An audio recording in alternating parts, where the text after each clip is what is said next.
अस्सलामु अलैकुम वरहमतुल्लाहि वबरकातुहू। बहुत सी माएँ परेशान रहती हैं कि उनके बच्चे कुन ज़हन हैं, दिमागी एतबार से निहायत कमज़ोर हैं, जो भी उनको पढ़ाया जाता है, याद कराया जाता है, याद नहीं रहता। तो सबसे पहले अच्छी तरह समझ लें कि अल्लाह पाक ने मुख्तलिफ़ ज़हनों के इंसानों को पैदा फरमाया है। अपने बच्चे को आप दूसरों के साथ कंपेयर ना करें, दूसरों के साथ मुवाजना ना करें, क्योंकि बाज़ बच्चे कुन ज़हन होते हैं, फितरतन नेचुरली उनका दिमाग कमज़ोर होता है और कुछ बच्चों का दिमाग तेज़ होता है।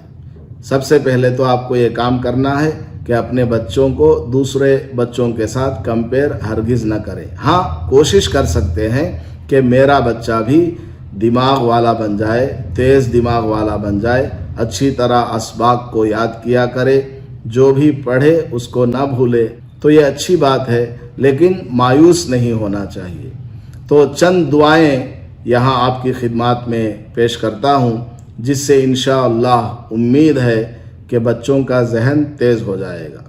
सबसे पहले अपने बच्चों से कहें कि हर फ़र्ज़ नमाज के बाद सलाम फेरते ही अपनी पेशानी पर अपना दाहिना हाथ रखना है, इसकी हथेली को रखना है और ये अल्लाह का नाम 11 मरतबा पढ़ना है। या कविय्यू, या कविय्यू, या कविय्यू, इसको 11 दफ़ा पढ़ना है। उसके बाद दूसरा अमल है कि सुबह में उठते ही बच्चों से कहें कि वो अपने सीने पर हाथ रख करके या अलीमू, या अलीमू, या अलीमू 150 मरतबा पढ़कर अपने सीने पर दम कर लिया करें। अगर रात में सोते वक्त पढ़ना चाहें तब भी ठीक है, सोते वक्त भी ये अमल कर सकते हैं। सीने पर हाथ रखा, या अलीमू, या अलीमू, या अलीमू 150 मरतबा पढ़ा और सीने के ऊपर दम कर लिया। अब चूंकि दाहिना हाथ सीने के ऊपर है तो बाएं हाथ से तस्बीह शुमार कर सकते हैं, इसमें कोई हरज की बात नहीं है। ज़रूरत के मौके पर बायां हाथ इस्तेमाल कर सकते हैं। और इसी तरह जब भी किताब खोलें, चाहे वो दुनिया की किताब हो या दीनी किताब हो, बिस्मिल्लाहिर्रहमानिर्रहीम पढ़ करके किताब को खोलें और जब किताब को बंद करें तो अल्हम्दुलिल्लाह कह करके किताब को बंद करें।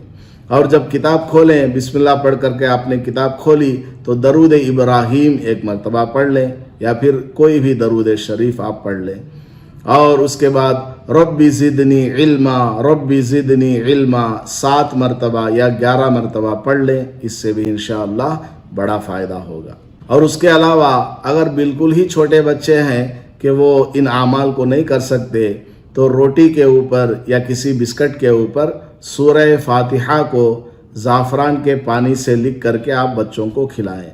ज़ाफ़रान को एक गिलास में डाल दिया, थोड़ा सा पानी डाला तो वो ज़ाफ़रान का रंग पानी में आ जाएगा। फिर कोई चीज़ लेकर उससे आप सूरह फातिहा को अरबी में रोटी के ऊपर या बिस्किट के ऊपर लिखें, बस हुरूफ लिखें, वो चाहे हुरूफ बने या ना बने उससे कोई लेना देना नहीं है। आपका हाथ फिर जाना चाहिए कि अब अलिफ है, फिर लाम है, फिर हा है, बस इतना काफ़ी है। सूरह फातिहा लिख लें और बच्चों को खिलाएं, रोज़ाना खिलाएं, 40 दिन तक खिलाएं, तो इंशाअल्लाह बच्चों का जहन तेज़ हो जाएगा और बच्चे समझदार हो जाएंगे। और बच्चों से कहें कि जब भी वज़ू करो तो मिसवाक करो, बल्कि अगर होमवर्क करना हो, लिखना हो, पढ़ना हो, याद करना हो, उससे पहले भी मिसवाक करो, मिसवाक का बड़ा फ़ायदा है। और कम खाना ये भी ज़्यादा फ़ायदा देता है। हद से ज़्यादा बच्चों को नहीं खिलाना चाहिए। बाज़ार के चिप्स हो गए और सड़े पड़े इधर उधर के चाट्स हो गए, इन तमाम चीज़ों को खाने से भी जहन के ऊपर बहुत ज़्यादा बोझ पड़ता है।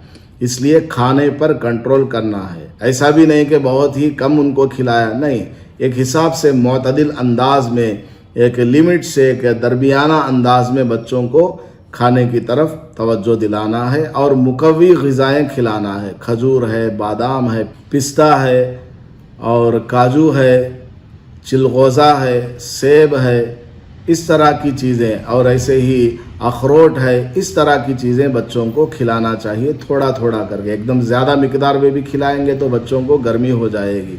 तो बच्चे के मिजाज के हिसाब से आप इन चीज़ों को ज़रूर खिलाएं, दूध पिलाएं, शहद चटाएं, اس کے علاوہ بچوں کا دماغ خالی رکھنے کی کوشش کریں. خالی کا مطلب کیا؟ بچوں کو موبائل سے دور رکھیں. بچہ اگر زیادہ موبائل دیکھے گا، بہت ساری چیزوں کو بچہ دیکھے گا تو اس کا دماغ خراب ہو جائے گا. اس لیے موبائل سے بچوں کو بہت ہی دور رکھیں. ان کو ابھی موبائل کی کوئی ضرورت نہیں ہے. بچوں کو سمجھائیں کہ جب تم بڑے ہو جاؤ گے، کوئی بزنس مین بن جاؤ گے یا اعلیٰ سے اعلیٰ کوئی تم نوکری حاصل کر لو گے، اس کے بعد ہم تم کو 1,00,000 روپے کا چاہے موبائل دلوائیں گے. ابھی فی الحال پڑھنے کا زمانہ ہے، لکھنے کا زمانہ ہے. خوب محنت سے پڑھو. دیکھو فلاں لوگ کیسے پڑھ رہے ہیں. محنت سے پڑھو گے تو فلاں کی طرح تم بھی 4 پیسے کمانے کے لائق ہو جاؤ گے اور تمہاری زندگی بھی دنیاوی اعتبار سے اچھی بن جائے گی. اس طرح بچوں کی ذہن سازی کریں، ان کو موٹیویٹ کریں. بچوں کو زیادہ دھمکانا، زیادہ مارنا پیٹنا کہ اس کو سبق یاد نہیں ہو رہا، ایسا نہیں کرنا چاہیے. بعض بچے فطرتاً کن ذہن ہوتے ہیں، کمزور ہوتے ہیں. بس اپنی طرف سے کوشش کریں جتنا اس سے یاد ہو سکے. وہ اگر وقت پر بیٹھتا ہے پڑھنے، وقت پر دعاؤں کا اہتمام کرتا ہے، بس کافی ہے. باقی اللہ مالک ہے. اللہ تعالیٰ سب کو روزی دینے والا ہے. ممکن ہے کہ یہ بچہ پڑھنے لکھنے میں تیز نہ ہو لیکن کسی اور چیز میں تیز ہو. جب یہ بڑا ہو جائے گا اس کی صلاحیتیں خود ہی ابھر کر سامنے آ جائیں گے. لیکن نیگلیکٹ بھی نہیں کرنا ہے کہ چلو اللہ پر ہی چھوڑ دیا سب کچھ. نہیں، ہمیں بھی کچھ کرنا ہے. اللہ تعالیٰ نے ہمیں بھی کچھ ذمہ داریاں دی ہوئی ہیں. لہٰذا اپنی ذمہ داری کو نبھاتے ہوئے، بچوں کو موٹیویٹ کرتے ہوئے، پیار و محبت سے سمجھاتے ہوئے اور بچوں کے ساتھ میں بیٹھ کر ان کا ہوم ورک وغیرہ دیکھتے ہوئے، لکھاتے ہوئے آگے بڑھیں گے. امید ہے کہ بچہ جو صرف 20% دماغ والا ہے، ممکن ہے کہ وہ 50% دماغ والا ہو جائے. باقی اللہ سے دعائیں کریں. ماں کی دعا بچوں کے حق میں بہت قبول ہوتی ہے. اسی طرح باپ کی دعا بھی بچوں کے حق میں بہت زیادہ قبول ہوتی ہے. اللہ پاک عمل کی توفیق عطا فرمائے. السلام علیکم ورحمۃ اللہ وبرکاتہ. تو جو بھی کام دنیا میں ہوتا ہے، اچھا یا برا، بیماری یا صحت، مالداری یا غریبی، کامیابی یا ناکامی، اولاد کا ہونا، اولاد کا نہ ہونا، کسی کا فرما بردار بننا، کسی کا نافرمان ہو جانا، سب کچھ کرنے والا ایک اللہ تعالی. یہ عقیدہ اسلام کا سکھایا ہوا ہے.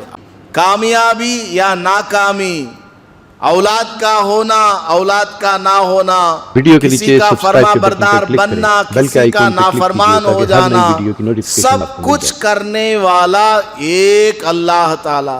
یہ عقیدہ اسلام